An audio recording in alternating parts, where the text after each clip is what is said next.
People often associate religion with peace, community, and comfort. But for many, religion doesn't bring peace. It brings fear, guilt, and shame that don't just disappear when someone walks away from it. These emotional wounds don't stay in the background. They change how the brain functions. They rewire how people think, feel, and relate to the world. And the longer the exposure, the deeper the impact. Religious trauma is not just a buzzword. It's a real psychological pattern. It refers to the mental and emotional damage caused by harmful religious experiences. This isn't just about disagreement or a bad sermon. It's about growing up under constant fear of punishment, being told that natural feelings are sinful, and learning that questioning authority is wrong. It's about being trained to distrust your own thoughts, body, and instincts. And when this is drilled into a child's mind from a young age, it shapes the structure of their reality.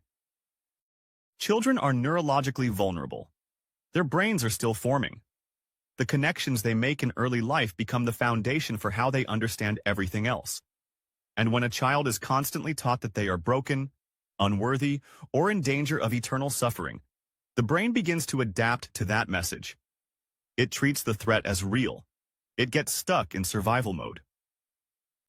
Studies on trauma show that prolonged fear, especially during childhood, can reshape the brain's stress response system. The amygdala, the part of the brain that detects danger, becomes overactive. It starts to see threats everywhere, even when there are none. The prefrontal cortex, which helps with reasoning and emotional regulation, can shrink in response to chronic stress.